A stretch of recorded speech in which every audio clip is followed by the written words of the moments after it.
Hi friends, నా పేరు ఆది ఇంగెలిగతును. ఈ వీడియో వచ్చేసరికి బిగ్ బాస్ సీజన్ 9 కంటెస్టెంట్స్ ఎవరెవరు ఉండబోతున్నారు, బజ్ హోస్ట్ ఎవరు ఉండబోతున్నారు, దాంతోపాటుగా బిగ్ బాస్ సీజన్ 9కి హోస్ట్గా నాగార్జున సార్ ఉంటారా లేదా, లేకపోతే ఎవరు ఉంటారు, ఎందుకు ఉంటారు, ఉండకపోతే ఎందుకు ఉండరు, ఇవన్నీ రీజన్స్ క్లియర్గా చెప్పేస్తాం. ఫస్ట్ కాంట్రవర్షియల్ టాపిక్ అయినా అలాగే చిట్టి పికిల్స్ రిలేటెడ్గా కూడా మాట్లాడదాం. దాంతోపాటుగా చాలా విషయాలు మాట్లాడుకుందాం. కొంచెం లెంత్గానే ఉంటుంది, చూడడానికి ట్రై చేయండి. కొత్త మన ఛానల్ ఎవరు చూస్తున్నారో ఛానల్ సబ్స్క్రైబ్ చేయండి, కంటిన్యూస్గా వీడియోస్ వస్తుంటాయి. దాంతోపాటుగా ఇన్స్టాగ్రామ్ లింక్ కామెంట్ సెక్షన్లో ఫస్ట్ కామెంట్లు ఇస్తాను. ఇన్స్టాగ్రామ్లో కూడా Bigg Boss related updates videos చేస్తాను ఉంటాను. ఒకసారి ఇన్స్టాగ్రామ్లో కూడా ఫాలో అవ్వండి. కామెంట్ సెక్షన్లో ఫస్ట్ కామెంట్లో లింక్ ఉంది. నేరావడాలి ఇన్ని రోజులు యాడికి వినూరా అంటే యాడికి పోలేదు. ఇస్మార్ట్ జోడీకి వెళ్ళాను. ఇస్మార్ట్ జోడీలో రన్నరప్ అయ్యాము. ఇస్మార్ట్ జోడీ అయిపోయిన తర్వాత మా వైఫ్ ప్రెగ్నెంట్ కాబట్టి ఆ అమ్మాయికి హెల్త్ ఇష్యూస్ ఉన్నాయి, దాని రిలేటెడ్గా బిజీ అయిపోయా.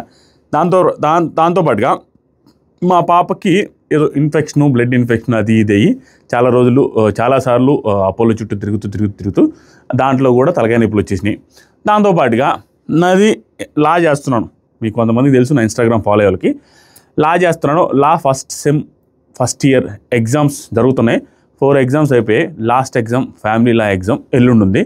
సో అది కూడా అయిపోతే ఇంకా ఫ్రీ అయిపోతాను. కానీ సరే, 3 రోజులు గ్యాప్ వచ్చింది లాస్ట్ ఎగ్జామ్ కాబట్టి ఒక వీడియో చేద్దాం బిగ్ బాస్ రిలేటెడ్ అనేసి బిగ్ బాస్ రిలేటెడ్ వీడియో చేస్తున్నాను. సో అందుకు లేట్ అయింది, అందుకే మీకు కనిపించలేదు. ఇక నుంచి రెగ్యులర్గా కనిపిస్తా లా ఎగ్జామ్స్ అయిపోయినప్పటి నుంచి. ప్రస్తుతం స్టెప్ బై స్టెప్ మాట్లాడదాం. ఖచ్చితంగా ఎవరెవరు ఉండొచ్చు, ఎందుకు ఉండొచ్చు, వాళ్ళు చేసిన పెత్తర పనులు ఏంటి. ఇప్పుడు బిగ్ బాస్కి ఎలా సెలెక్ట్ చేస్తారు? ఏదైనా పెత్తర పని ఉండాలి. పెత్తర పని ఆ ట్రెండింగ్ టాపిక్ ఉండాలి. అది పాజిటివ్ అవ్వచ్చు, నెగిటివ్ అవ్వచ్చు. వాళ్ళ చుట్టూ తిరిగే టాపిక్ పెద్దది అయ్యింది, కొంచెం ఇంపాక్ట్ క్రియేట్ చేసింది అయి ఉండాలి సొసైటీలో. అలాంటి వాళ్ళని 99% తీసుకుంటారు. లేదా ఆల్రెడీ వెరీ ఫేమస్ పర్సన్ అయినా అయి ఉండాలి. ఆ రెండింటిలో ఒకటి అయి ఉంటే తీసుకుంటారు. ట్రెండింగ్ పర్సన్ అయినా అయి ఉండాలి, ఎప్పటి నుంచో ఫేమస్ పర్సన్ అయినా అయి ఉండాలి, అవుట్డేటెడ్ అయినప్పటికీ కూడా ఒకప్పుడైనా బీభత్సమైన ఫేమస్ అయినా అయి ఉండాలి. ఇది సీనియర్ యాక్టర్స్ కొంతమంది తీసుకుంటారు చూసారా, అలా ఏదో ఒకటి అయి ఉంటేనే వాళ్ళని తీసుకొని ఇంటర్వ్యూ చేసుకొని, ఇంటర్వ్యూ అయిన తర్వాత డబ్బుల గురించి మాట్లాడుకొని, డబ్బులు వీళ్ళు సరే మనం అనుకున్న దాంట్లోనే వస్తున్నారు అనుకున్నప్పుడు తీసుకుంటారు. లేదు అనుకుంటే ఆల్టర్నేటివ్గా లాస్ట్ డేలో కూడా చేంజ్ చేసేస్తారు. ఇలా బిగ్ బాస్ సెలెక్షన్ చేసేటప్పుడు ఇలా చూస్తారు. సో ప్రజెంట్ ట్రెండింగ్లో ఎవరెవరు ఉన్నారు, ఆ ట్రెండింగ్లో ఉన్న వాళ్ళని తీసుకోవడానికి రీజన్స్ మేబీ ఎందుకు ఏమై ఉండొచ్చు అనేది కూడా క్లియర్గా మాట్లాడతాను. ఫస్ట్ కంటెస్టెంట్స్ గురించి ఒక్కొక్క గురించి మాట్లాడుతూ వెళ్తాను. తర్వాత హోస్ట్ గురించి మాట్లాడతా, బిగ్ బాస్ బజ్ హోస్ట్ గురించి మాట్లాడతా. ప్రతి ఒక్కటి లైన్కి వెళ్దాం. Big boss season 9 September first వీక్లోనే స్టార్ట్ అవుద్ది, లేదా ఆగస్ట్ లాస్ట్ వీక్లో స్టార్ట్ అవుతుంది తప్పించి జూన్ జూలై వాటిలో స్టార్ట్ అయ్యే ఛాన్సెస్సే లేవు. ఎందుకంటే ఇంతవరకు ప్రాసెస్ లైట్గా స్టార్ట్ చేశారు, కానీ ఫుల్ ప్లెజ్డ్గా వాళ్ళు ప్రాసెస్ స్టార్ట్ చేయలేదు. ఇంకా తర్వాత చాలా రోజులు అయింది కదా, కష్టం ఉంది మాట్లాడడం. ఏదో ఉండాలి, డబ్బులు వస్తాయి కదరా దొంగ కొడక. బంచిక్ బబ్లు లాస్ట్ 2 సీజన్స్ నుంచి రావాల్సిన కంటెస్టెంట్ ఎందుకు లేట్ అవుతుంది, ఎందుకు రావట్లేదు తెలియట్లేదు. ఇంటర్వ్యూస్ జరిగాయి, లాస్ట్ సీజన్స్లో ఇంటర్వ్యూస్ జరిగాయి, కానీ లాస్ట్ ప్రాసెస్లో ఎక్కడో రిజెక్ట్ అయిపోతున్నాడు. ఎందుకు రిజెక్ట్ అయిపోతున్నాడు అనేది మనకు తెలీదు. కానీ ఈ సీజన్లో వస్తాడు అని గట్టి నమ్మకం ఎక్కడొచ్చిందంటే నాకు ఫర్ ద ఫస్ట్ టైం వాళ్ళని స్టార్ మా గుర్తించింది బబ్లుని అన్న ఫీలింగ్ వచ్చింది. ఎందుకంటే కిరాక్ బాయ్స్ కిలాడి గర్ల్స్ని చూసారు, ఆ ప్రోగ్రాంలో మనోని సెలెక్ట్ చేశారు. సెలెక్ట్ చేసేదానికి రీజన్ కూడా ఉంటుంది. అంతకుముందు బబ్లు సినిమాలు చేశాడు, షార్ట్ ఫిల్మ్స్ చేశాడు, వెబ్ సిరీస్లు చేశాడు. వీటి వల్ల కొంత కమెడియన్ ఇంపాక్ట్ ఉంది, కమెడియన్ అనేది ఆ మార్క్ పడింది. కానీ రీసెంట్ టైమ్స్లో గత 1.5-2 ఇయర్స్ నుంచి ఇన్స్టాగ్రామ్లో బబ్లు చేసే వీడియోస్ చాలా ఫన్నీగా ఉన్నాయి, హిలేరియస్ వీడియోస్ ఉన్నాయి. ఆ రీల్స్ కావచ్చు, ఆ కాన్సెప్ట్ ఓరియంటెడ్ రీల్స్ కావచ్చు, సొసైటీలో జరిగే ప్రజెంట్ సిచ్యువేషన్స్ తీసుకొని కామెడీగా చేసే ఆ రీల్స్ ఏవైతే ఉన్నాయో చాలా హిలేరియస్గా ఉన్నాయి. అవి వర్కౌట్ అయినాయి. మిలియన్స్ ఆఫ్ వ్యూస్ వెళ్ళిన రీల్స్ చాలా ఉన్నాయి బబ్లువి. అది one of the main reasons. దాంతోపాటుగా కిరాక్ బాయ్స్ కిలాడి గర్ల్స్ కూడా తీసుకున్నారు కాబట్టి ఖచ్చితంగా బిగ్ బాస్ సీజన్ 9కి తీసుకునే chances are very high. KB నుంచి అట్లీస్ట్ 2 లేదా 3 వచ్చే ఛాన్సెస్ వెరీ హై. దాని తర్వాత ఇంకొక షో కూడా ఉండబోతుంది, ఆ షో గురించి కూడా మాట్లాడారు. దాని నుంచి కూడా 1-2 వచ్చే అవకాశం ఉంది. So first contestant బంచిక్ Bablu. మనోని గుర్తుపెట్టుకోండి, ఖచ్చితంగా కాంట్రవర్షియల్ కంటెస్టెంట్ అయ్యే ఛాన్సెస్ ఆర్ వెరీ హై. ఎందుకు అనిపించింది అంటే, నేను పర్సనల్గా ఈ కంటెస్టెంట్ని ఒక్కసారి ఏం కలిశాను, కొంచెం డిఫరెంట్గా అనిపించారు ఆయన. దాంతోపాటుగా బిగ్ బాస్ సీజన్ 9లో ఎలా ఉంటారో ఏంటనో కొంత ప్రిడిక్ట్ చేయడానికి కూడా ట్రై చేద్దాం. ఈ కంటెస్టెంట్ శివ్, ప్రియాంక జైన్ ఉన్నారు చూసారా, ఆవిడ లవరా లేకుంటే లివ్ ఇన్ రిలేషన్షిప్లో ఉన్నారా, కాబోయే హస్బెండా, ఏదైనా కానీ వీళ్ళిద్దరూ ఒక జోడిగా కనపడుతూ ఉంటారు. ఇన్స్టాగ్రామ్లో రీల్స్ చేస్తూ ఉంటారు, ఫుల్ వైరల్. ఎందుకు రావచ్చు అని చెప్తాను. నేను కొన్ని పర్సనల్ థింగ్స్ కూడా షేర్ చేసుకుంటాను ఆ కంటెస్టెంట్స్తో జరిగినవి. మేబీ ఎందుకు సెలెక్ట్ చేస్తారు, ఎందుకు తీసుకునే ఛాన్సెస్ ఆర్ వెరీ హై అనేది. నెంబర్ 1 ఛాన్స్, శివు ప్రియాంక జైన్ది ఆ రిలేషన్లో ఉండడం కానీ, అవి కానీ, ఆ ఇన్స్టాగ్రామ్ రీల్స్ కానీ వెరీ వైరల్. ఆ వైరల్ దాంతోపాటుగా ఈ మధ్య కాలంలో కేబీకేజీకి కూడా తీసుకున్నారు శివుని. తీసుకుంటే ఒక ప్రాంక్ కూడా చేశారు. ఆ ప్రాంక్ తెలుసు అది ఖచ్చితంగా ప్రాంకే, అది స్క్రిప్టెడ్ లాగా అనిపిస్తుంది, అది క్లియర్గా ఎవరికైనా చూసే వాళ్ళకి అర్థమవుతుంది. అది చాలా వైరల్ అయింది. పాజిటివ్ కామెంట్స్, నెగిటివ్ కామెంట్స్ అన్ని రకాలుగా వైరల్ అయింది. దాంతోపాటుగా వీళ్ళిద్దరిది ఏదో ఒక ఇష్యూ కూడా అయింది, కాంట్రవర్సీ. ఆ కాంట్రవర్సీలో కూడా వైరల్ అయ్యారు. దాంతోపాటుగా శివుని నేను డైరెక్ట్గా చూసినప్పుడు ఆయన నాకు ఎలా అనిపించారంటే డిఫరెంట్ పర్సనాలిటీ. ఎంత డిఫరెంట్ అంటే ప్రియాంక గారిని మేడం అంటారు, సడన్గా మేడం అంటారు, మళ్ళీ ప్రియాంక అంటారు. అసలు అన్నోన్ పర్సన్తో మాట్లాడతారు బయట. ఎవరితోనే మాట్లాడేటప్పుడు చిన్న వాళ్ళని కూడా సార్ వెరీ హ్యాపీ సార్, నన్నే కదా అందరినీ సార్ అంటారు. మళ్ళా ఏందో డిఫరెంట్గా అనిపిస్తాడు. సార్ అంటారు, సీరియస్గా ఉన్నప్పుడు సీరియస్గా ఉంటాడు, కామెడీ చేస్తుంటాడు. మనల్ని చూస్తే వెరీ సెటిల్డ్ పర్సనాలిటీ అన్నట్టు కనిపిస్తాడు. మళ్ళీ చేసేటప్పుడు అతి గోల చేయగలుగుతాడు. అన్నీ ఉన్నాయి. కొంత చూడంగానే నాకు అనిపించింది, ఆ రోజు నేను పర్సనల్గా వచ్చినప్పుడు ఒక ప్రోగ్రాంలో మనోడు బిగ్ బాస్కి ఖచ్చితంగా సెట్ అవుతాడు. పాజిటివ్ అవుతాడో నెగిటివ్ అవుతాడో నేను చెప్పలేను. ఖచ్చితంగా బిగ్ బాస్ కాన్సెప్ట్కి సెట్ అయ్యే పర్సనాలిటీ. కొంచెం రకరకాలుగా కనపడతారు, ఒక్కొక్కసారి ఒక్కొక్క రకంగా అనిపిస్తారు శివు. సో దానివల్ల వచ్చే అవకాశం ఉంది. కేబీకేజీలో కూడా ఉన్నారు కాబట్టి very very very high chances Bigg boss season 9కి శివు ఉండబోతున్నారు. తర్వాత తేజస్విని గౌడ గారు. సో తేజస్విని గౌడ గారు మీకు ఆల్రెడీ తెలుసు, అమర్దీప్ ఉన్నారు చూస్తారు, అమర్దీప్ వాళ్ళ వైఫ్. ఈవిడ ఉండే ఛాన్సెస్ కూడా ఒక 90% ఉన్నాయి. ఎందుకు ఉండొచ్చు అనుకుంటున్నానంటే అమర్ లోపల ఉన్నప్పుడు బయట తేజస్విని గౌడ గారు బాగా ఫుల్ సపోర్ట్ చేసి ఆవిడ వైరల్. దాంతోపాటుగా ఆవిడ దానివల్లనే కదా నీతో డ్యాన్స్ 2.0 వాళ్ళు విన్నర్ అయ్యారు. దాంతోపాటుగా ఇస్మార్ట్ జోడీలో కూడా వచ్చారు. ఇస్మార్ట్ జోడీలో హైయెస్ట్ రింగ్స్ గెలిచింది కూడా వాళ్ళ జోడీయే. సో ఎప్పుడు ట్రెండింగ్లో ఉంటుంది వీళ్ళిద్దరు జోడీ. దాంతోపాటుగా వీళ్ళిద్దరు విడిపోతారా, వీళ్ళిద్దరు కలిసి ఉన్నారా, వీళ్ళిద్దరి మధ్య గొడవలా అనేది ఫుల్ కాంట్రవర్షియల్ టాపిక్ అయిపోయింది, సెన్సేషన్ అయిపోయింది ఇస్మార్ట్ జోడీ వల్ల. కానీ అక్కడ ఏం లేదు, వాళ్ళిద్దరు బాగానే ఉంటున్నారు. కానీ ఇంత కాంట్రవర్షియల్ ఇదైనప్పుడు ఆటోమేటిక్గా బిగ్ బాస్కి పిలవాలి, బిగ్ బాస్లోకి వస్తే ఎలా ఉంటారు ఆవిడ అనేది చూడాలనుకుంటారు బిగ్ బాస్ టీం కూడా. దాంతోపాటుగా బిగ్ బాస్ చూసే జనాలకు కూడా ఈవిడ వస్తే బాగుంటుంది అన్న ఫీలింగ్ ఉంది. తర్వాత కేజీకేబీలోనే సాకేత్, సింగర్ సాకేత్, ఈయన మాత్రం చాలా హైపర్ అబ్బా. నేను పర్సనల్గా ఒక్కసారి చూసాను ఆ షోలో. వెరీ హైపర్, కామెడీ చేయగలుగుతారు, అమ్మాయిలతో ఓవర్ పంచులు వేయగలుగుతారు, డీసెంట్గా ఉన్నప్పుడు డీసెంట్గా ఉంటాడు. ఆ తర్వాత మంచి టాలెంటెడ్ సింగరు, అన్నీ ఉన్నాయి. ఒకటి లేదు అన్న దానికి ఏమీ లేకుండా ఒక స్ట్రాంగ్ కంటెస్టెంట్కి ఉండాల్సిన ప్రతి లక్షణం సాకేత్లో ఉన్నాయి. మేబీ ఆయనకి ఏదైనా నెగిటివ్ అయితే సప పంచులు వేస్తూ ఉంటాడు. ఆ పంచుల వల్ల ఏదైనా కొంత నెగిటివ్ ఏదైనా హౌస్లో ఏదైనా ఫస్ట్ 4 రోజులు వేయాల్సిందే, ఆ తర్వాత ఎవడు పడ్డాయి కాబట్టి తగ్గుతారు ఎవరైనా. కానీ ఇనిషియల్ డేస్లో కొంచెం స్ట్రగుల్ అవ్వచ్చు. కానీ హౌస్లోకి వచ్చిన తర్వాత అన్ని రకాల ఇంపాక్ట్ చూపించే అంత ఛాన్స్ ఉంది ఇతనిలో, అంత కసి ఉంది. క్లియర్గా ఆ షోలో దగ్గర నుంచి చూసినప్పుడు నాకు అర్థమైంది మనోడు వచ్చే chances are very high. Singer Saketh. Aishwarya, ఈవిడ జబర్దస్త్లో ఉన్నారంట. జబర్దస్త్ నేను ఎప్పుడు చూడలేదు ఈ మధ్యకాలంలో, లాస్ట్ 4-5 ఇయర్స్ నుంచి ఒక్కరోజు కూడా నేను చూడలేదు జబర్దస్త్లో. దాంతోపాటుగా కేజీకేబీలో ఉన్నారు. ఈవిడ వచ్చే ఛాన్సెస్ కూడా 95% ఉంది. తర్వాత వచ్చేసరికి రీతు చౌదరి గారిది 2 కాంట్రవర్షియల్ ఉన్నాయి. నాకు అందరూ తెలిసిన వాళ్ళు ఆల్మోస్ట్ వాళ్ళు పర్సనల్గా. కానీ నాకు అనిపించింది చెప్పకుండా నేను ఆపుకోలేను. నేను అసలు ఆపుకునే ఛాన్సే లేదు. అంతకుముందు సీజన్లో కూడా ఆపుకోలేదు, ఈ సీజన్లో అసలు ఏమీ ఆపుకోను. నాకు ఇక్కడ ఏదనిపిస్తే చెప్తా. అవతల వాళ్ళు నాకు కాల్ చేసి ఎందుకు చెప్పావు, అందుకు చెప్పావు అనేసి అన్నా కూడా ఎక్కడా తగ్గేది లేదు. పర్సనల్లోకి వెళ్లకుండా ఎంతవరకు చెప్పొచ్చు అనేది చూసుకొని అంతా చెప్పేస్తారు. రీతు చౌదరి గారిది 2 కాంట్రవర్షియలు జరిగాయి. ఒకటి పొలిటికల్ కాంట్రవర్సీ ఏదో ఒకటి జరిగింది, ఏదో ల్యాండ్ ఇష్యూలు ఆవిడకి సంబంధించిన. నేను న్యూస్ ఛానల్లో చూసినప్పుడు తెలిసింది ఏంటంటే ఈవిడ పేరు మీద ఏదో ల్యాండ్స్ ఉన్నాయని 100 కోట్లు అనేసి ఫస్ట్ వేశారు. తర్వాత ఈవిడ ఒక ఫోన్ కాల్లో కూడా మాట్లాడారు ఆ న్యూస్ ఛానల్ వాళ్ళతో. అదేం లేదని చెప్పిన తర్వాత ఆ కాంట్రవర్సీ అక్కడితో ఆగిపోయింది. కానీ పొలిటికల్ కాంట్రవర్సీ అయితే ఈవిడ చుట్టూ తిరిగింది ఒక 1 వీక్. అదొక ట్రెండింగ్ టాపిక్లో ఉన్నారు. రెండో ట్రెండింగ్ టాపిక్ బెట్టింగ్ యాప్స్ నుంచి. బెట్టింగ్ యాప్స్ రిలేటెడ్గా విష్ణుప్రియ గారిని, రీతు చౌదరి గారిని ఇద్దరిని పోలీస్ స్టేషన్కి పిలిచినప్పుడు వీళ్ళిద్దరు ఒకేసారి ఇంట్రాగేషన్కి వెళ్ళినప్పుడు కానీ ఇప్పటికీ కూడా వీళ్ళు ప్రమోట్ చేసిన గోవింద యాప్లు అవన్నీ కూడా కాంట్రవర్షియల్గా తిరుగుతూనే ఉన్నాయి. వాళ్ళ చుట్టూ తిరుగుతున్నాయి ఆవిడ చుట్టూ. సో వరుసపెట్టి కాంట్రవర్సీ ఉన్నాయి కాబట్టి రీతు చౌదరి గారిది. దాంతోపాటుగా అందంగా ఉంటారు కాబట్టి రకాలుగా కూడా ఆవిడ ఛాన్సెస్ ఆర్ వెరీ హై. 95% ఉంది రీతు చౌదరి గారు. నెక్స్ట్ కంటెస్టెంట్ వచ్చేసరికి most controversial contestant Uppal Balu గురించి. ఇతని గురించి ఒక 1 మినిట్ చెప్తాం. ఉప్పల్ బాలుకి నేను రెగ్యులర్గా ఉప్పల్ బాలుని ఎవరైనా ట్రోల్ చేసిన ప్రతిసారి అనుకుంటానే ఉంటాను, ఉప్పల్ బాలుని ఎందుకు ట్రోల్ చేస్తారా నాయన అని. ఎందుకంటే ఫస్ట్ టైం ఉప్పల్ బాలుని నాకు పాజిటివ్గా కనిపించిన ఒక అకేషన్ ఉంది. ఏదో ఊరికి వెళ్ళాడు, ఆంధ్రాలోనూ తెలంగాణలో ఒక ఊరికి వెళ్ళేసి అక్కడ రోడ్లు బాగాలేవని. మనోడికి అవసరం లేదు, అది కాంట్రవర్షియల్ టాపిక్, మనోడికి ఇబ్బంది కూడా రావచ్చు పొలిటికల్గా. అయినా కూడా ఈ ఊరికి రోడ్లు లేవు అది ఇది అనేసి మాట్లాడాడు. అది నాకు పాజిటివ్గా అనిపించాడు. అరే ధైర్యస్తుడు కదా స్వామి, మనకు వెనక ముందు ఏమనుకోకుండా ఆ ఊరికి రోడ్ లేదనేసి అతను మాట్లాడాల్సిన అవసరం లేకపోయినా మాట్లాడాడని ఆ రోజు నుంచి నేను పాజిటివ్గా చూడడం మొదలుపెట్టా ఉప్పల్ బాలుని. ఎంతమంది ట్రోల్ చేసినా ఏం చేసినా నాకు ఉప్పల్ బాలు ఎప్పుడు పాజిటివ్గానే కనపడతాడు. సరే అతని బిహేవియర్ అది, అతను ఏదైతే చేస్తుంటాడు, ఎగురుతుంటాడు, గందరగోళం చేస్తుంటాడు, కచ్చిగా అరుస్తుంటాడు, ఇసుగ్గా అనిపిస్తుంది కొన్నిసార్లు. స్టిల్ తన బిహేవియర్, తన క్యారెక్టర్ అయితే ఎక్కడ నాకు రాంగ్ అనిపించలేదు. చాలా పాజిటివ్ పర్సనాలిటీ అన్న ఫీలింగ్ వచ్చింది. రెండోసారి నాకు బాగా నచ్చింది ఎప్పుడంటే ఉప్పల్ బాలు వాళ్ళ అమ్మకి ట్యాబ్లెట్స్కి డబ్బులు ఇస్తానన్నాం, వాళ్ళ అమ్మని బాగా చూసుకుంటానన్నాం. దాంతోపాటు వాళ్ళ అన్నకి 3 కూతుర్లు అని చెప్పడం, వాళ్ళ 3 కూతుర్లకి బాబా చాకడం చాలా కష్టంగా ఉంది మా అన్నకి, నాకు ఏదన్నా యావ ఉంటే నాకు మా ఇంట్లో వాళ్ళ మీద యావ ఉంటుంది, సంపాదించి వాళ్ళకి పెట్టాలనిపిస్తుంది అన్న మాటలు ఏదైతే ఉన్నాయి ఉప్పల్ బాలు నుంచి టూ గుడ్ అనిపించింది. ఇలా 2-3 సందర్భాల్లో ఉప్పల్ బాలు నాకు చాలా పాజిటివ్గా అనిపించాడు. ఇప్పుడు బిగ్ బాస్కి రావడానికి ఛాన్సెస్ ఆర్ వెరీ హై అని నాకు ఎందుకు అనిపిస్తుంది అంటే, ఉప్పల్ బాలు ఈ మధ్య కాలంలో మోస్ట్ పాజిటివ్ అయిపోయాడు. ఎక్కడ చూసినా ఉప్పల్ బాలుకి పాజిటివిటీ పెరిగింది. ఇంత పాజిటివిటీ పెరిగినప్పుడు ఎన్నో సంవత్సరాల నుంచి ఉప్పల్ బాలు వస్తాడని అప్పుడప్పుడు వస్తూనే ఉంటుంది పేరు. ఎందుకంటే ఓవర్ పాపులర్. ఉప్పల్ బాలు తెలియని వాళ్ళే లేరు యూత్లో, అందరికీ తెలుసు, అమ్మాయిలకి అందరూ తెలుసు, అందరూ ట్రోల్ చేసిన వాళ్ళు ఉప్పల్ బాలుని. అలాంటి కంటెస్టెంట్ వస్తే కొంత హైప్ అయితే క్రియేట్ అవుతుంది.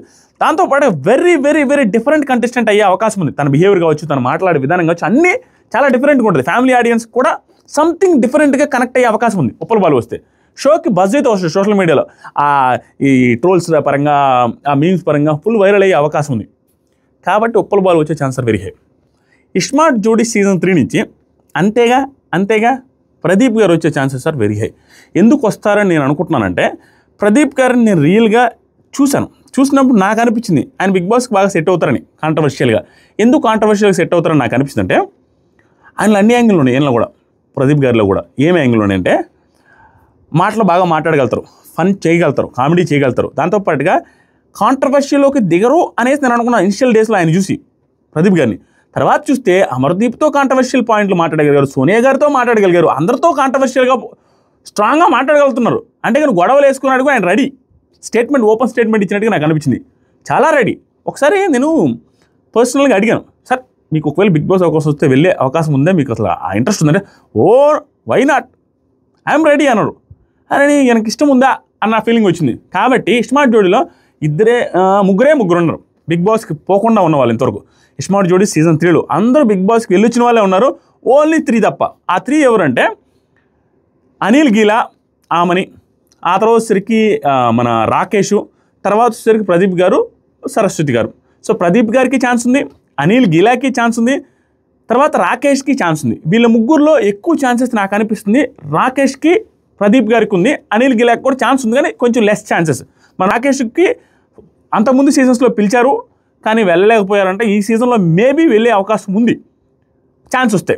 వీళ్ళ ముగ్గురులో ఒకరు అట్లీస్ట్ వెళ్ళే ఛాన్సెస్ ఆర్ వెరీ హై, 99% ఉంది.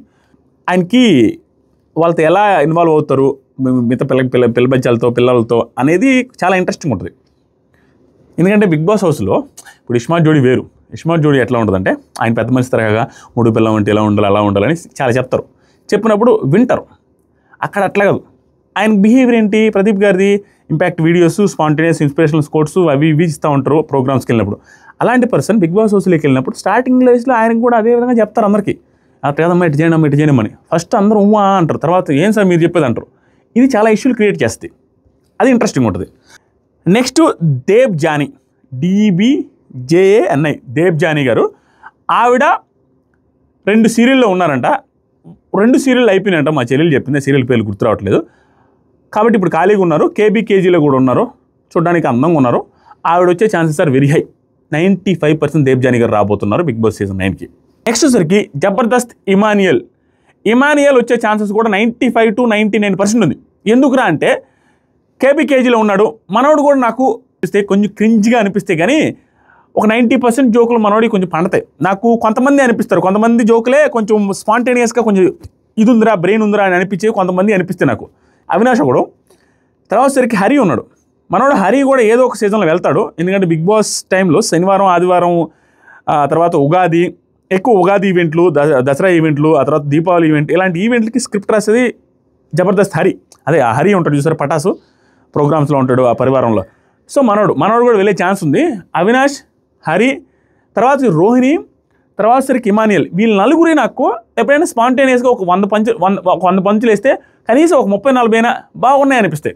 మిగతా వాళ్ళని హైపర్ అది కూడా హైపరాది కూడా బాగా అనిపిస్తాయి. వీళ్ళ ఈ 5 మంది మాత్రం హైపరాది పేరు ఎందుకు చెప్పాలంటే బిగ్ బాస్కి మోస్ట్లీ రాకపోవచ్చు కాబట్టి అతని పేరు చెప్పలేదు. మిగతా 4 నాకు అనిపిస్తుంది. ఎమాన్యుయల్ కూడా అలాగే అనిపిస్తాడు. కొంచెం స్పాంటేనియస్గా మాట్లాడినప్పుడు రీజనబుల్గా ఉందిలే ఈ పంచ్ అన్న ఫీలింగ్ అయితే వస్తుంది. మనోడు వచ్చే ఛాన్సెస్ ఆర్ వెరీ హై. కేజీలో ఉన్నాడు. దూల క్యాండిడేట్. ఆ దూల క్యాండిడేట్ అంటే పంచులు వేసేవాడిని దూల క్యాండిడేట్ అండి నా ఉద్దేశం, అంతే నెగిటివ్ కాదు. పంచులు వేస్తుంటాడు కాబట్టి తెలియకుండా గొడవలు వస్తాయి. ఫన్నీగా ఉంటాడు కాబట్టి ఇష్యూలు క్రియేట్ అయ్యే అవకాశం ఉంది. కొంచెం ఫన్ జనరేట్ చేసే అవకాశం కూడా ఉంది కాబట్టి మనోడు వచ్చే ఛాన్సెస్ ఆర్ వెరీ హై. దాంతోపాటు ఎందుకు రావచ్చు అనేసి అనుకుంటున్నానంటే తను అంతకుముందు ఏదైతే ప్రోగ్రాంలో చేసి వచ్చాడో కామెడీ షోలలో ఆ షోలు అన్నిటికీ అగ్రిమెంట్లు అయిపోయి క్యాన్సిల్ చేసేసుకున్నాడు అనేది టాక్. కాబట్టి నెక్స్ట్ వచ్చరికి దీపిక గారు మోస్ట్ కాంట్రవర్షియల్ పర్సన్ అండి. చాలా ఫన్నీ పర్సన్. నేను ఒకసారి సంక్రాంతి ఈవెంట్కి ఏదో ఈవెంట్కి వెళ్ళినప్పుడు ఫస్ట్ టైం చూసి షాక్ అయ్యి ఏంట్రా అమ్మాయి ఈ పిల్ల ఎట్లా ఉంది, అమ్మాయి ఏదైతే మాట్లాడుతుంది, అసలు వెనక ముందు ఎలాంటి పర్సనాలిటీ అంటే అమ్మాయి కళ్ళు కనిపించకుండా ఉంటే ఎట్లా ఉంటుంది, మనం కళ్ళు కనిపించకుండా ఏదో మాట్లాడేస్తున్నాం, అవతలోడు ఏం ఎక్స్ప్రెషన్ పెడుతున్నాడో, వాడు తిట్టుకుంటున్నాడో పొగుడుకుంటున్నాడో అర్థం కాకుండా అసలు ఒక సెన్సే ఉండదు కదా. ఇంకా కళ్ళు కనిపించట్లేదు, అవతలోడు మనల్ని ఏంద్రా ఇది అనేసి ముఖం ఇట్ట పెడతారు కదా, అది కనపడినప్పుడు ఏమనిపిస్తుంది, ఏదైనా చేయాలనిపిస్తుంది. మనకేం తెలియట్లేదు అవతలోడు ఎక్స్ప్రెషన్ కూడా. అలాగే చేస్తుంది అమ్మాయి. నువ్వు ఏమన్నా అనుకో అవతలోళ్ళు అమ్మాయి కనిపించింది చేసుకుంటే వెళ్ళదు. Unique person. నేను చూసాను అన్నిటికీ మాట్లాడేస్తుంది. కొన్ని ఫన్నీగానే ఉంటాయి కానీ ఈ మధ్యకాలంలో నాకైతే ఫన్నీగానే అనిపిస్తాయి అమ్మాయి. అంటే ఏదేదో మాట్లాడేది పిచ్చి పిచ్చిగా అంటే ఫన్నీగా తీసుకుంటాను. నేనైతే ఇప్పటికీ ఫన్నీగా అనిపిస్తుంది దీపికది. కానీ కామెంట్స్ చూస్తున్నట్టు ఈ మధ్యకాలంలో నెగిటివిటీ పెరుగుతుంది. నేను గమనించినంతవరకు ఎందుకు దీపిక గారు ఇలా చేస్తున్నారు, ఎందుకు దీపిక గారు ఇలా బిహేవ్ చేస్తున్నారు, ఈ కాంట్రవర్షీలు ఈ ఈ డిఫరెంట్ బిహేవియరు బిగ్ బాస్కి అవసరం. మీరు కావాలి ఈ టైంలో. దీపిక గారు ఖచ్చితంగా 99% బిగ్ బాస్ సీజన్ 9లో ఉండబోతున్నారు. ఆవిడ ప్రోగ్రామ్ని ఏం చేస్తారో, ఆ సీరియల్ ఏదవుతుందో తెలియదు, ఆ లోపల అయిపోవచ్చు, లేదా ఇంకేదైనా చేస్తారో తెలియదు. ఆవిడ వచ్చే chances are very high Deepika గారు. తర్వాత నిఖిలు మనోడు మోస్ట్ కాంట్రవర్షియల్ పర్సన్. అప్పుడప్పుడు కొత్త ట్రెండింగ్ ప్యాటర్న్స్లో ప్రోగ్రామ్స్ క్రియేట్ చేస్తాడు. ఈ మధ్య ఏదో ముద్దులాట అనేదో ప్రోగ్రామ్ క్రియేట్ చేశాడు. అది మన శ్రీ సత్య మహబూబ్ వెళ్ళాడు, అది ట్రెండింగ్లో కూడా వచ్చింది. అదొక ప్రోగ్రాము. కేబీలో ఉన్నాడు, పెద్ద ఇండస్ట్రీలో పెద్ద వాళ్ళతో మాట్లాడుతుంటాడు వెరీ క్లోజ్గా. మనోడు అన్ని కాంట్రవర్షియల్లో ఉంటాడు అండ్ ఆ కాంట్రవర్షియల్ అసలే పట్టించుకోడు. మనోడి కింద కామెంట్స్ పాజిటివ్ వస్తాయి, నెగిటివ్ వస్తాయి. పెద్ద వాళ్ళతో తిరుగుతుంటాడు, ఆయన మళ్ళీ చిన్న వాళ్ళతో కూడా తిరుగుతుంటాడు. సంబంధం లేకుండా మనోడు ఏం చేస్తుంటాడో, ఎలా ఉంటాడో, ఎక్కడ ఉంటాడో, ఎంత పెద్దోడో ఎంత చిన్నోడో అర్థమే కాకుండా కన్ఫ్యూజ్ స్టేట్లో జనాలను కన్ఫ్యూజ్ చేస్తూ ఉంటాడు. మనోడు సూట్ అవుతాడు బిగ్ బాస్కి. మోస్ట్లీ నెగిటివ్ అవుతాడో పాజిటివ్ అవుతాడో తెలీదు, బిగ్ బాస్కి అయితే సూట్ అవుతాడు గట్టిగా. ఎందుకంటే సొసైటీలో ఎలాగైతే ఉన్నాడో లోపలికి వెళ్ళిన తర్వాత అలాగే ఉంటాడు. అమ్మాయిలతో క్లోజ్గా ఉంటాడు, ఎవడో గెలుగుతాడు, క్లోజ్ అవుతాడు, పంచులు వేస్తాడు, అదే అనిపించుకోగలడు, అన్నీ ఉన్నాయి. వెరీ సూటబుల్ క్యాండిడేట్ అయ్యా బిగ్ బాస్ సీజన్ 9కి. మనోడు వస్తే బాగుంటుంది. మామ నేను చెప్పడం మర్చిపోయాను, కావ్య ఉంది చూసారా, కావ్య గారు, చిన్ని సీరియల్ కావ్య గారు. ఇప్పుడు నిఖిల్ కూడా వచ్చాడు ఆ సీరియల్లోకి. ఆ కావ్య గారు వచ్చే ఛాన్స్ కూడా ఒక 90% ఉంది మామ. ఆవిడ వస్తే బాగుంటుంది. ఎందుకంటే నిఖిల్ వర్సెస్ కావ్య ఎంత ఇష్యూ అయిందో మీ అందరికీ తెలుసు. సో ఆవిడ వస్తే వెరీ ఇంట్రెస్టింగ్ ఉండబోతుంది. కాబట్టి వస్తారని అనుకుంటున్నాను. యాక్చువల్గా ఎందుకు వస్తారనుకుంటున్నా అంటే ఆ సీరియల్ అయిపోబోతుంది అనేసి అన్నారు. లేదా కావాలంటే ఆ క్యారెక్టర్ని చంపేస్తారు, ఆ క్యారెక్టర్ని మార్చేస్తారు, అవసరమైతే ఇదేం చేస్తారు ఆ సీరియల్ వాళ్ళు. వచ్చే ఛాన్సెస్ ఆర్ వెరీ హై. రావాలి అనుకుంటున్నా. అది నేను చెప్పడం మర్చిపోయి అందుకే వాయిస్ ఓవర్లో చెప్తున్నాను. కావ్య వస్తే బాగుంటుందో లేదు చెప్పండి. నెక్స్ట్ వచ్చేసరికి 2 పేర్లు ఉన్నాయి. ఒకటి సోనియా గారు వచ్చే ఛాన్సెస్ ఆర్ వెరీ హై అనేసి ఈ మధ్యకాలంలో అనిపించింది. అంటే వెరీ హై అంటే ఏ రకంగా అంటే ఆవిడ ఆల్రెడీ ఒక ఇంటర్వ్యూలో చెప్పారనమాట, నాకు సార్ హోస్ట్ అయితే నేను రాను, లేకపోతే నేను వచ్చే ఛాన్స్ ఉంది అన్నప్పుడు ఆవిడ విల్లింగ్ ఉన్నారు బిగ్ బాస్కి రావడానికి. ఇంకోసారి ఛాన్స్ ఇస్తే సోనియా గారు రావడానికి విల్లింగ్ ఉన్నారు అనేసి అదొక క్లారిటీ వచ్చేసింది. దాన్ని బట్టి ఆవిడ వచ్చే ఛాన్సెస్ ఆర్ వెరీ హై. ఎప్పుడు బిగ్ బాస్ సీజన్ 9కి ఎక్స్ కంటెస్టెంట్ని తీసుకోవాలి, అట్లీస్ట్ 3-4 మెంబర్స్నైనా, మధ్యలో అయినా వైల్డ్ కార్డ్కైనా వాళ్ళని పిలవాలి అనేసి బిగ్ బాస్ టీమ్ కానీ ఫీల్ అయితే సోనియా గారు వచ్చే ఛాన్సెస్ సార్ 99% ఉన్నాయి. లేదు సీనియర్స్ని ఓల్డ్ ఎక్స్ కంటెస్టెంట్ని తీసుకోరు అనేసి అంటే ఆవిడ అస్సలు రారు. నాకు తెలిసి ఎక్స్ కంటెస్టెంట్ని ఈ సీజన్లో పిలవకుండా ఉంటే బాగుంటుంది అనేసి అనుకుంటున్నాను. ఫ్రెష్ సీజన్లో నెక్స్ట్ సీజన్స్లో ఏదైనా పిలిస్తే బాగుంటుంది. కానీ ఈ సీజన్లో లాస్ట్ సీజన్లో వచ్చిన వాళ్ళని మళ్ళీ పిలిస్తే కొంచెం ఇంట్రెస్ట్ తగ్గే అవకాశమే ఎక్కువ ఉంది. కానీ బిగ్ బాస్ టీమ్ ప్లాన్ ఎట్లా ఉంటుందో తెలియదు. ఆ తర్వాత అదే ఎక్స్ కంటెస్టెంట్ని పిలిచే ఛాన్స్ ఉంటే ఆ సీజన్లో మోస్ట్లీ సోనియా గారికి ఒక్కరికే ఛాన్స్ ఉంది. ఎందుకంటే most popular contestant, controversial contestant ఇవన్నీ జరుగున్నాయి కాబట్టి ఇస్మార్ట్ జోడీలో ఆవిడని చూసిన తర్వాత క్వైట్ ఆపోజిట్గా అనిపిస్తారు. ఏరా ఇంత అంటే ఆవిడ ఒక్క సిచ్యువేషన్లో ప్రదీప్ గారితో మాట్లాడినప్పుడు కొంచెం కాంట్రవర్షియల్గా మాట్లాడారు, కానీ మిగతా అంతా కూడా చాలా పొలైట్, ఎక్కడ పంచలేరు, ఎక్కడ మాట్లాడరు. నాకు బాగా అనిపించింది సోనియా. నిజంగానే పర్సనల్గా మనుషులు షోలో చూసిన దానికి పర్సనల్కి అది యాక్టింగ్ చేయగలుగుతారు అట్లా? ఇంపాసిబుల్. ఒక్కోసారి ఏంటంటే మనం పర్సనల్గా కలిసినప్పుడు మనుషుల గురించి అర్థమవుతుంది అనిపిస్తుంది. సోనియా గారు నాకు అలా అనిపించింది. ఒక్క మాట కూడా మాట్లాడాలి ఆ అమ్మాయి. ఎక్కడ షోలో ఉంది, ఆ షోలో ఎవడు ఏమైనా మాట్లాడుకుని ఏమైనా మాట్లాడి ఎప్పుడో ఒకసారి మాట్లాడదు తప్పించి ఊరికే మాట్లాడే టైప్ కూడా కాదు. ఆ బిగ్ బాస్ హౌస్లో ఎందుకు మాట్లాడారో, ఎందుకు అంత హైపర్ అయిపోయారో తెలియదు. సీజన్ 9కి వస్తారా లేదా అనేది బిగ్ బాస్ టీం మీద ఆధారపడింది. ఆవిడైతే ఇంట్రెస్టింగ్ ఉందని చాలా షోల్లో చెప్పింది. అయిపోయింది. Next most controversial point, most controversial persons ముగ్గురు అక్కాజెల్లీలు. ఆ ముగ్గురు అక్కాజెల్లీలు అలేఖ్య చిట్టి పికిల్స్ ఓనర్స్. అలేఖ్య చిట్టి పికిల్స్ వాళ్ళు బూతులు మాట్లాడిన ఆడియోస్ 3 రిలీజ్ అయినాయి. లేటెస్ట్గా నిన్న నైట్ 1 రిలీజ్ అయింది. అదేంటంటే అది ఇంకా పచ్చి బూతులు వేసేసారు. మామూలు బూతులు కదా, అవి వజ్రాలు. బూతుల్లో కూడా ఏ గ్రేడ్ బూతుల్లో కూడా గ్రేడ్స్ డివైడ్ చేస్తే ఇవి పాపులర్ బూతులోకి వస్తాయి. A+ కేటగిరీకి వస్తాయి. మంచి టాప్ గ్రేడ్ బూతులు అవి. ఆ గ్రేడ్ బూతులు వాడే వాళ్ళు పాపులర్ అవ్వక ఏం చేస్తారు? ఆల్రెడీ పాపులర్ వాళ్ళు అందంగా ఉంటారు, కింద కామెంట్స్ దారుణంగా వస్తుంటాయి, అయినా కూడా పట్టించుకోకుండా వాళ్ళ బిజినెస్ వాళ్ళు చేసుకుంటూ వెళ్తారు. కాబట్టి ఆల్రెడీ పాపులర్. కానీ ఇప్పుడు బూతులు తిట్టిన తర్వాత ఇంకా పాపులర్ అవ్వకుండా ఏం చేస్తారు? జనాలు ఏమన్నా ఊరకు వదులుతారా? వదలరు. నాన్ స్టాప్గా మీమ్ పేజెస్లు వేస్తున్నారు. మీమ్ పేజీలు వేసినప్పుడు ఏదైనా లైకులు తక్కువ వస్తానో, కామెంట్స్ తక్కువ వస్తానో 1 డే ఆపుతారు. నువ్వు ఎన్ని పోస్టులు పెట్టు అలేఖ్య చిట్టి పికిల్స్ గురించి, అన్ని పోస్టులకి లైకులు, వీడియోలు, షేర్లు, కామెంట్లు అన్నీ వస్తున్నాయి. ఇంకెందుకు ఆపుతారు? అవి వచ్చేంత వరకు ఎవడైనా కంటిన్యూ చేస్తారు. అదే జరుగుతుంది. ఇప్పుడు వీళ్ళు చేసిన మిస్టేక్ ఏంటంటే, నువ్వు ఎవరికో పంపించబోయి ఆడే పంపించావు. ఈ అమ్మాయిలు అలేఖ్య గారో చిట్టి గారో ఎవరో పంపించినప్పుడు వాళ్ళు చెప్పిన వర్షన్ నాకు నిజంగా నిజం అనిపించింది. 100% వాళ్ళు చెప్పింది నిజం అయ్యి ఉండొచ్చు. Chances are very high. ఎందుకు అనిపించిందంటే, వాళ్ళకి ఖచ్చితంగా వేలలో కామెంట్స్ వస్తాయి. ఎందుకంటే ఇన్స్టాగ్రామ్ కామెంట్స్ కిందే కామెంట్స్ వస్తుంటాయి. చాలా వల్గర్గా ఎదవలు మాట్లాడే వాళ్ళు ఉంటారు. అలాంటప్పుడు ఒక అమ్మాయిది, అందంగా ఉన్న అమ్మాయిలు, వాట్సాప్ నెంబర్ ఉంది. కొంతమంది ఎదవలు కావాలని కూడా కామెంట్స్ చూస్తారో చూడరో వాట్సాప్కి చేస్తే ఆ అమ్మాయిలతో మాట్లాడొచ్చేమో, అమ్మాయిలను తిట్టొచ్చేమో, ఈ యాంగిల్లో చూసే పర్వర్ట్ మైండ్ సెట్ ఉండే వాళ్ళు కూడా కొంతమంది ఉంటారు. అలా చేసి ఉండొచ్చు 100,000 మంది. వాళ్ళందరికీ వాళ్ళు ఏదైతే మాట్లాడారో వల్గర్గా, ఇదే వల్గారిటీతో వీళ్ళు రిప్లై ఇచ్చి ఉండొచ్చు. కానీ వాట్సాప్లో ఏమవుతుంది, ఇది పాజిటివ్ యాంగిల్లో మాట్లాడే మాటలు, నెగిటివ్ యాంగిల్ కూడా చెప్తాను. వాట్సాప్లో ఏమవుతుందంటే కొన్ని 100,000 మెసేజ్లు వచ్చినప్పుడు వీళ్ళు నెంబర్ సేవ్ చేసుకోరు కాబట్టి ప్రతి నెంబర్ ర్యాండంగా కనపడతానే ఉంటుంది. కాబట్టి ఇంతకుముందు వీడియో చేసిన వాడు, ఇంతకుముందు వీళ్ళని తిట్టినవాడో లేకుంటే నెగిటివ్గా వేరే అబ్యూజివ్ వర్డ్స్తో మాట్లాడిన వాడిది రిప్లైస్ ఇచ్చి మళ్ళీ పక్కకి వెళ్ళి వచ్చేసరికి, లేదా ఒక్క సెకండ్ వెనక్కి వెళ్ళి వచ్చేసరికి ఇంకొక మెసేజ్, కొత్త మెసేజ్ పైకి వస్తాయి కదా, అదే వాడే వీడు అనుకొని నొక్కేసి ఆ మెసేజ్కి రిప్లై వాడికి పోయి వీడికి ఇచ్చేసి ఉంటారు. నిజంగా ఇచ్చేసే ఛాన్సెస్ ఆర్ వెరీ హై. దాంతోపాటుగా ఒకటి నిజం, అవతలోడు తిట్టినా మనం వ్యాపారం చేసుకునేటప్పుడు మనం తిట్టకూడదు. ఎందుకంటే కస్టమర్ ఈజ్ గాడ్. నువ్వు ఒకప్పుడు మన సిచ్యువేషన్ని, మన బతుకుని, ఇప్పుడు నాకున్నారయ్యా సబ్స్క్రైబర్లు, నా బతుకుని మార్చింది సబ్స్క్రైబర్లు అన్నప్పుడు సబ్స్క్రైబర్ వేరే ఉడాలి నా కొడక ఏంది నేను రివ్యూలు అనేసి నన్ను తిట్టాను అనుకో, నేను వాడి కామెంట్ తీసుకుని నా కొడక నువ్వు నన్ను అట్లా అంటామని బూతులు తిట్టలేం కదా, తప్పు కదా.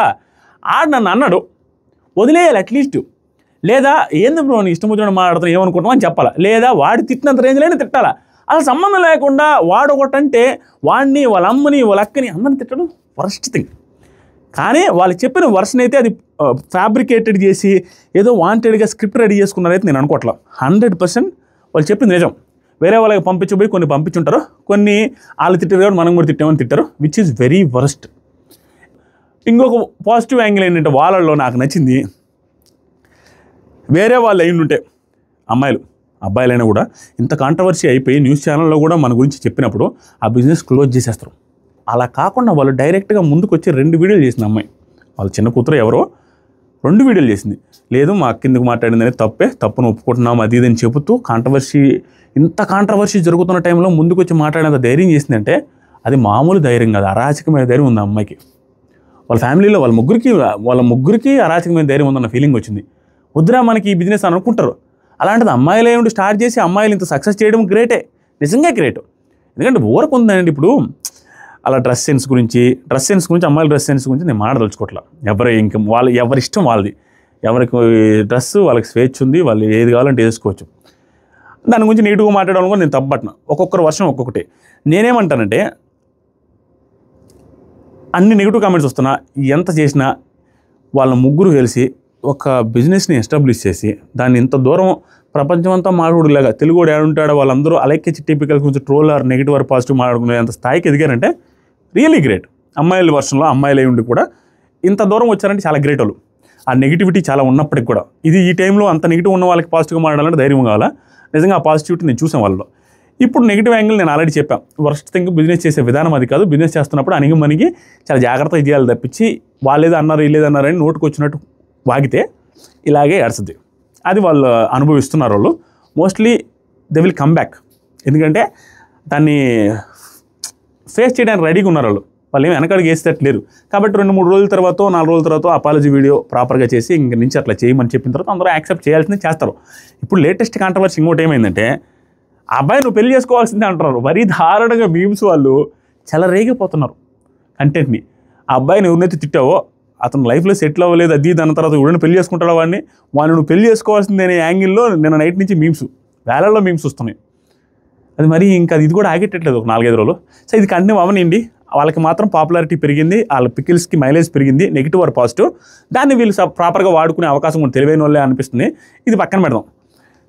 ఇప్పుడు మెయిన్ విషయం ఏంటంటే బిగ్ బాస్ సీజన్ 9కి అలైక్య చిట్టి పికిల్స్లో ఆ అమ్మాయి ఎవరైతే ఎక్స్ప్లెనేషన్ ఇస్తుందో పేరుంది అలైక్యనా చిట్టినా అలైక్య చిట్టి అనేసి ఆ చిన్నపిల్లని చూడటం చూసారా మెయిన్ ఆ అమ్మాయి చిన్నమ్మాయి ఆ అమ్మాయి అనుకుంటా అలైక్య గారు ఆవిడే వస్తారు.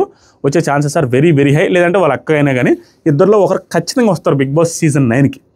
వాళ్ళకి ఇంట్రెస్ట్ ఉంటాయి. బిగ్ బాస్ వాళ్ళకి కావాల్సింది ట్రెండింగ్ పర్సన్స్. ఇంతకు మించిన ట్రెండింగ్ పర్సన్స్ 100 కోట్లు ఖర్చు పెట్టినా కూడా ఇంత పాపులారిటీ రాదు. అమ్మాయిని కొడుకు పిఆర్లను పెట్టుకుని ఒక 100 మంది పిఆర్లను పెట్టుకుని టాప్ పిఆర్స్ని పెట్టుకున్నా కూడా ఇంత పాపులారిటీ ఇది నెగిటివ్ ఆర్ పాజిటివ్ ఇంత మైలేజ్ అయితే రాదు. వితిన్ 2-3 డేస్లో అంత మైలేజ్ గెయిన్ చేశారు వీళ్ళు ఫ్రీగా. అంటే ఎంత వైరల్ అయ్యారో చెప్పండి. ఎగ్జాంపుల్ వీళ్ళు ఎంత వైరల్ అయ్యారు ఎంత ట్రెండింగ్ అయ్యారు అనే దానికి సింపుల్ లాజిక్ న్యూస్ ఛానల్ అన్నీ కవర్ చేశారు. రెండోటి హాట్స్టార్ జియో హాట్స్టార్ తెలుగు ఉంది చూసారా దాంట్లో ఒక మీమ్ వేశారు వీళ్ళ గురించి. రే జీవితంలో ఎదగాలరా పచ్చలు కొనుక్కోవాలరా అనే సెన్స్లో. దాంతోపాటు ఈటీవీ విన్లో వీళ్ళ గురించి ఒక మీమ్ వేశారు. చాలా ఛానల్స్లో టీవీ ఛానల్స్కి సంబంధించిన ఇన్స్టాగ్రామ్ హ్యాండిల్స్లో ట్విట్టర్ హ్యాండిల్స్లో వీళ్ళ గురించి మీమ్ చేశారంటే వీళ్ళు ఎంత ట్రెండింగ్ అయ్యారో ఊహించుకోండి. వాళ్ళే కదా కావాల్సింది బిగ్ బాస్ వాళ్ళకి. వీళ్ళు అడుగుతారు వాళ్ళు ఎస్ అంటే 99.99% అలైక్య చిట్టి పికిల్స్లో ఒకరు బిగ్ బాస్ సీజన్ 9కి రాబోతున్నారు. ఎందుకు అనేదానికి ఇంకొక స్ట్రాంగ్ ఇష్యూ నాకు తెలిసింది. దాని తర్వాత వీళ్ళ పేరు ఇంక్లూడ్ చేయాలనిపిస్తుంది. ఏంటంటే అది నిజమో కాదో నాకు తెలియదు. మీరు ఎవరైనా క్లారిటీ ఉంటే కామెంట్ చేయండి. దాంట్లో క్లారిటీ ఏంటంటే అలైక్య చిట్టి పికిల్స్ వాళ్ళు క్రిస్టియన్స్ అని. అరే క్రిస్టియన్స్ అయితే నీకేంటంటే నాకు ఏమీ లేదు. ఎవరైనా ఒకటే రిలీజియన్ ఒకటే రిలీజియన్ మైండ్తో అసలు నేను ఉన్నాను. దానికి ఎగ్జాంపుల్స్ మన పక్కింటి క్రిస్టియన్స్ అన్నోళ్ళు ఉన్నారు. వాళ్ళకి మనం మన పండుగలకి మురుకులు గిరుకులు అప్పచ్చులు అన్నీ ఇస్తాం. వాళ్ళ పండుగకి వాళ్ళు బిర్యానీ తెచ్చిస్తారు. ముస్లిమ్స్ వాళ్ళు బిర్యానీలు తెచ్చిస్తారు. మనం మన పండుగకి ఇస్తూ ఉంటాం. వెరీ క్లోజ్ రిలేషన్షిప్ ఉంటుంది ముస్లిమ్స్ క్రిస్టియన్స్తో. ఏ రిలీజియన్ ఒకటే వెరీ హ్యాపీ అందరితో బాగుంటుంది. నాకు అసలు ఆ ఫీలింగ్ ఉండదు. ఇప్పుడు కూడా ఆ ఫీలింగ్ లేదు. అది ఎందుకు తీసుకురావాల్సింది అంటే బిగ్ బాస్ కాన్సెప్ట్లో తీసుకురావాల్సింది. ఏంటంటే వీళ్ళు క్రిస్టియన్స్ అని అలైక్య చిట్టి పికిల్స్ వాళ్ళు అలైక్య గారు క్రిస్టియన్స్ అనేసి ఒక పోస్ట్ చూశాను. ఆ పోస్ట్ చూసిన తర్వాత అది పోస్ట్లో నిజమో కాదో తెలియదు. ఇక్కడ నేను పోస్ట్ చేస్తాను. ఎవరో ఒక అతను కామెంట్లో పెట్టున్నారు. ఒకప్పుడు అలైక్య గారు వాళ్ళ పికిల్స్ పేజీలో వాళ్ళ నాన్నగారు చనిపోయినప్పుడు వాళ్ళ నాన్నగారికి సంబంధించి సిలువు దగ్గర వాళ్ళు ప్రార్థన చేస్తున్న ఫోటో ఒకటి పెట్టారు. ఆ పోస్టు ఈ మధ్యకాలంలో డిలీట్ చేశారన్నారు. మేబీ వాళ్ళు డిలీట్ చేశారా ఆర్కైవ్ చేశారా లేకుంటే నిజంగా అది ఫేక్ పోస్ట్ నాకు తెలియదు. ఆ పోస్ట్ని బట్టి నేను మాట్లాడుతున్నా.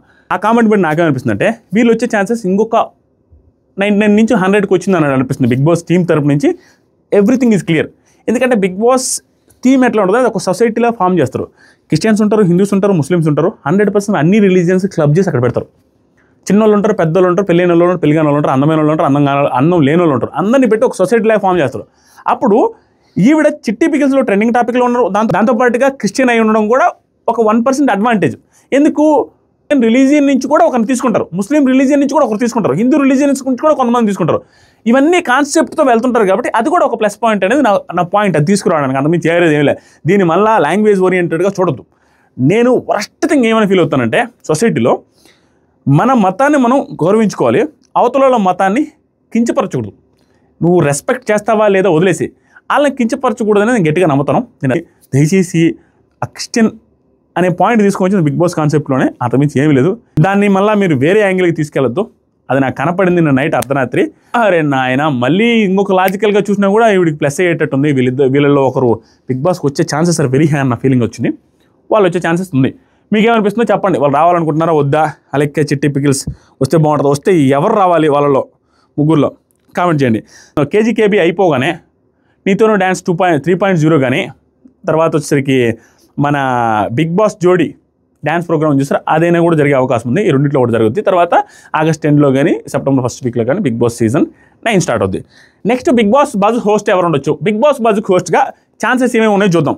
నిఖిల్, గౌతమ్, ప్రేరణ, అవినాష్, నబీల్ కూడా ఉన్నాడు. 5 మంది బిగ్ బాస్ బజ్కి హోస్ట్గా కొంచెం రెడీగా ఉన్నారు. వీళ్ళలో 5 మందిలో ఒకరు ఉంటారు. ఎక్కువ ఛాన్సెస్ ఎవరికి ఉంది అంటే గౌతమ్కి ఉన్నాయి. కానీ గౌతమ్ చేయకపోవచ్చు అనేది నాకు అనిపిస్తుంది. చేస్తే గౌతమ్కి ఎక్కువ ఛాన్సెస్ ఉన్నాయి, దెర్ ఇస్ నో డౌట్. సినిమాలు చేస్తున్నాడు కాబట్టి మోస్ట్లీ దానికి రాకపోవచ్చేమో అనుకుంటున్నాను. దాంతోపాటుగా వాళ్ళు ఒకవేళ అమ్మాయిని పెట్టాలి అనుకుంటే 100% దెర్ ఇస్ నో ఛాన్స్ ప్రేరణ గారు బిగ్ బాస్ బజ్ హోస్ట్ అయిపోతారు 9th సీజన్లో. గౌతమ్, అమ్మాయిలు అయితే ప్రేరణ గారు బిగ్ బాస్ సీజన్ 9కి హోస్ట్గా ఉంటారు. నిఖిల్కి ఛాన్స్ ఉంది, మోస్ట్లీ నిఖిల్ చేయకపోవచ్చు అనేసి అనుకుంటున్నాం. మెయిన్ విషయానికి వద్దాం, హోస్ట్ ఎవరు ఉండొచ్చు? హోస్ట్ 99.9999% నాగార్జున గారే ఉంటారు. నాగార్జున సరే ఉంటారు. దానికి రీజన్స్ కూడా నేను చెప్తాను. నాకు తెలిసిన అప్డేట్ ప్రకారం, న్యూస్ ప్రకారం నాగార్జున సారు వచ్చే 3-4 సీజన్స్ కూడా సారే ఉండే అవకాశం ఉందనేసి బయట టాకు అది కరెక్టా కాదనే విషయం కూడా చెప్తాను. ఒకటబ్బా, వరుసగా సీజన్కి ఒకే హోస్ట్ వస్తున్నప్పుడు ఖచ్చితంగా బోరు కొట్టడం సహజం. అలాగే నాగార్జున సార్ కూడా రోజుకి ఒక హోస్ట్, సారే కాదు ఎవరున్నా కూడా రోజు ఎవ్రీ సీజన్ ఒకే హోస్ట్ అయినప్పుడు ఖచ్చితంగా ఆ పస్ తగ్గిపోద్ది. ఇంకొక హోస్ట్ మారితే బాగుంటుందని నాకు అనిపిస్తుంది, అందరికీ అనిపిస్తుంది కూడా. వేరే హోస్ట్ ఎవరు వచ్చినా సీజన్ 10కి సీజన్ 9కి ఏ సీజన్లో మారినా కొత్త హోస్ట్ వచ్చినా ఆ సీజన్ ఖచ్చితంగా సూపర్ డూపర్ హిట్ అవుతుంది. ఆ హోస్ట్ అసలు బాగా చేసినా చేయకపోయినా దెర్ ఇస్ నో డౌట్ 100% ఆ సీజన్ హిట్ అయిపోద్ది ఒక హోస్ట్ మారగానే. అలా సీజన్ కూడా హిట్ అయిపోద్ది, భారీ హిట్ అని నాకు కూడా హోప్ ఉంది, మారాలని కూడా ఉంది. కానీ మారే ఛాన్సెస్ ఆర్ వెరీ లెస్. అలా సీజన్ కూడా హిట్ అయిపోద్ది, భారీ హిట్ అని నాకు కూడా హోప్ ఉంది, మారాలని కూడా ఉంది. కానీ మారే chances are very less. Number 1 reason వచ్చేసరికి నాకు సారే తప్పుకోవాలి. కానీ ఏ సూపర్ స్టార్, అంత పెద్ద సూపర్ స్టార్ని సార్ మీరు తీసేస్తాము, మీరు వేరే వాళ్ళని పెట్టుకుంటాము అనేసి అనలేరు ఎవరు కూడా. ఎందుకంటే నాగార్జున సార్ హోస్టింగ్లోనే బిగ్ బాస్ 7 వచ్చింది, నాగార్జున సార్ హోస్టింగ్లోనే బిగ్ బాస్ 4 వచ్చింది. ఇవన్నీ వచ్చాయి, వాళ్ళు సాటిస్ఫాక్షన్తో ఉంటారు. దాంతోపాటుగా నాగార్జున సార్తో నెగిటివ్ ఒకటే, సీరియస్ అవ్వలేరు. సీరియస్లో కూడా స్మైల్ వచ్చేస్తుంది, అది బిగ్గెస్ట్ నెగిటివ్. అంతకుమించి మిగతా నెగిటివ్స్ ఏమి లేవు. నేటి అగ్రిమెంట్లు అయిపోయి ఉన్నాయి, నెక్స్ట్ సీజన్ కూడా ఉండొచ్చు అనేసి టాక్స్ ఉన్నాయి బయట సోషల్ మీడియా ప్రకారం. రెండోది వచ్చేసరికి నాగార్జున సార్ హోస్టింగ్లోనే టాప్ సీజన్స్ వచ్చాయి, సీజన్ 4, సీజన్ 7 ఇలాంటి సీజన్ ఆయన హోస్టింగ్లోనే వచ్చాయి. నెంబర్ 3 ఉండేది వాళ్ళ స్టూడియోలోనే ఉంది సెట్. ఇది చిన్న రీజన్లే, ఎందుకంటే మా స్టూడియోలో ఉంది కాబట్టి నేనే ఉండాలనేసి ఎందుకంటారు అసలు అంత గలీజ్గా? వాళ్ళు అసలు బేర్ ఉంటుంది, వాళ్ళు కావాలంటే వస్తారా అని, రాకపోతే లేపని అంటారు. ఇంకోటి సినిమాలు బిజీ అంటే సినిమాలు బిజీ అనేసి నాకు సార్ హోస్టింగ్ మాట్లాడిస్తారు అనేసి నేను అనుకోవట్లేదు. ఎందుకంటే మీలేవర్ కోడేశ్వరుడే చేశారు, దానికి టీఆర్పీలు దీనంత రాలేదు, దీనంత సక్సెస్ఫుల్ ప్రోగ్రామ్ కూడా కాదు. అలాంటి ప్రోగ్రామ్ను ఆయన చేశారన్నప్పుడు దానికంటే టీవీ ఆడియన్స్కి పరిచయం అవ్వాలని కదా ఆ ప్రోగ్రామ్ చేశారు మీలేవర్ కోటేశ్వరుడు. సేమ్ టీవీ ఆడియన్స్కి పరిచయం అవ్వాలని బిగ్ బాస్ అంటే నాకు ఇష్టం లేదని చెప్పిన నాగార్జున సరే మళ్ళీ బిగ్ బాస్ హోస్టింగ్ చేస్తున్నప్పుడు ఇది సక్సెస్ఫుల్గా రన్ అవుతుందన్నప్పుడు ఇది వదిలేసి ఎందుకు వదిలేస్తారు? వదిలేయడానికి ఛాన్స్ కూడా లేదు. ఎందుకంటే శనివారం పూట ఒక్కరోజు వస్తారు నాగార్జున సార్ అన్నప్పుడు, ఒక్కరోజు షూటింగ్కి గ్యాప్ తీసుకొని సినిమా షూటింగ్కి ఇక్కడికి షూటింగ్ రావడం అనేది చాలా ఈజీ. ఇదే వాళ్ళకి ఛాన్స్ లేదు. కానీ ఒకవేళ ఆ 0.001% ఛాన్సెస్ నాగార్జున సార్ రాకపోతే విజయ్ దేవరకొండ గారు కానీ బాలకృష్ణ గారు కానీ వచ్చే ఛాన్స్ ఉంది. వీళ్ళిద్దరిలో నా ఫస్ట్ ప్రిఫరెన్స్ వచ్చి బాలకృష్ణ గారు. బాలయ్య బాబు గారు, ఎందుకంటే ఒకవేళ బాలయ్య బాబు గారు కానీ బిగ్ బాస్ సీజన్కి కానీ హోస్ట్ అయితే గజ గజ గజ గజ వణికిపోతారు అందరూ. ఆ సీజన్ తెలుగు ఇండస్ట్రీలోనే కాదు, తెలుగే కాదు, హిందీ, కన్నడ, మలయాళం ఏ బిగ్ బాస్ షోల్లో కూడా 1% కూడా దీని దరిదాపులు కూడా రాలేదు, అంత సూపర్ హిట్ అయిపోద్ది. అన్స్టాపబుల్ ప్రోగ్రామ్ని హ్యూజ్ సక్సెస్ చేశారు బాలయ్య బాబు గారు. నేను అది ఎక్స్పెక్ట్ చేయలే. బాలయ్య బాబు గారి దగ్గర ఆయన స్థాయి తగ్గించుకొని హోస్టింగ్ చేస్తారా, అది సూట్ అవుద్దని ఫస్ట్ అన్స్టాపబుల్ ప్రోమో చూసినప్పుడు. కానీ ఒక్కసారిగా అన్స్టాపబుల్ ప్రోమో తర్వాత ఒక్కొక్క ఎపిసోడ్ రిలీజ్ అవుతుంటే ఆయన స్థాయిని తగ్గించుకొని పిల్లలు చిన్న ఆర్టిస్టులు ఆయనకంటే తక్కువ ఏజ్ ఉన్న ఆర్టిస్టులు వచ్చినప్పుడు కానీ వాళ్ళతో బిహేవ్ చేసే విధానం కానీ, చిన్నపిల్లడు వేసి మాట్లాడే విధానం కానీ ఎక్స్ట్రాడినరీ అనిపించింది నాకు. ఆయనకి సూట్ అవుద్ది. సేమ్ ఒకవేళ బాలయ్య బాబు గారు వచ్చి ఒకవేళ అక్కడ ఉండే కంటెస్టెంట్ ఎవడైనా ఓవర్ చేస్తే బాలయ్య బాబు గారు రియాక్షన్ ఆలోచించుకోండి, జస్ట్ మెమరైజ్ చేసుకోండి, జస్ట్ ఇలా చేస్తారు బాలయ్య బాబు గారు అనుకోండి, మీకు అర్థమైపోతుంది సీజన్ ఎంత హిట్ అవుతుంది. అందుకని ఆయన వస్తే బాగుంటుందని నేను అనుకుంటున్నాను. అదే కానీ విజయ్ దేవరకొండ గారు వచ్చినా కూడా బాగానే ఉంటుంది. కానీ ఒక్కటే అనిపిస్తుంది, ఎందుకంటే విజయ్ దేవరకొండ గారు వచ్చినప్పుడు కొంతమంది ఒకసారి స్టేజ్ మీదకి ఒకసారి విజయ్ దేవరకొండ గారు వచ్చినప్పుడు కూడా కొంతమంది కంటెస్టెంట్ విజయ్ బ్రో, విజయ్ అన్న ఇలా అంటూ ఉంటారు. అవి హోస్ట్కి సరిపోరు, అది అంత వెయిటేజ్ సరిపోదు సార్ అనే ఆ రేంజ్ ఉండే వాళ్ళే రావాలి. విజయ్ దేవరకొండ గారికి రేంజ్ ఉంది, కానీ అందరితో క్లోజ్గా ఉంటారు బయట. ఆటోమేటిక్ ఏంటంటే అన్న అనేసారనుకోండి ఎవరైనా అబ్బాయిలు కానీ, అది వర్కౌట్ అవ్వదు హోస్ట్గా. సార్ అని అంత భయము అంతెందుకు ఒకే మాట చెప్తా, ఇండస్ట్రీలో ఉండేవాళ్ళు వాళ్ళందరూ అలా చేస్తారని నేను అంటలేదు. ఎలా ఉండాలంటే ఇండస్ట్రీలో ఉండేవాళ్ళు కాబట్టి అక్కడ ఉన్న ఆర్టిస్టులందరూ కూడా అవతల ఉండే హోస్ట్ రేంజ్ ఎలా ఉండాలంటే, మనం ఏదైనా ఓవర్ చేస్తే ఇండస్ట్రీలో కెరీర్ కూడా ఉండదు. వీళ్ళతో మాట్లాడితే వాళ్ళకున్న ఫాలోయింగ్, వాళ్ళకున్న పరిచయాలు, వాళ్ళ రేంజ్ అది. మనం అణిగి ఉండాలి, ఎక్స్ట్రాలు చేయకూడదు అనేంత భయం వాళ్ళకి ఇన్బిల్ట్ క్రియేట్ అయితేనే ఆ షో హిట్, ఆ షోకి సెట్ అవుతుంది హోస్ట్గా. మీరు అర్థమైంది అనుకుంటా. ఇది వీడియో. ఈ వీడియో మీకు ఏమనిపిస్తుందో కామెంట్ చేయండి. అంతే. Thank you so much. Love you all. మీకు ఏమనిపిస్తుందో కామెంట్ చేయండి. ఈ వీడియోలో ఎవరు వస్తే బాగుంటుందో, ఎవరు రాకూడదు అనుకుంటున్నారో. ఇన్స్టాగ్రామ్లో కూడా ఒక రీల్ అలాగే చిట్టి పికిల్స్ గురించి నేను వీడియో చేశాను. అది కూడా ఇన్స్టాగ్రామ్లో చెక్ చేయండి. కామెంట్ సెక్షన్లో ఫస్ట్ కామెంట్లో ఇన్స్టాగ్రామ్ లింక్ ఇస్తాను. క్లిక్ చేసి ఫాలో అవ్వండి. కొత్తగా చూసే వాళ్ళు సబ్స్క్రైబ్ చేయండి.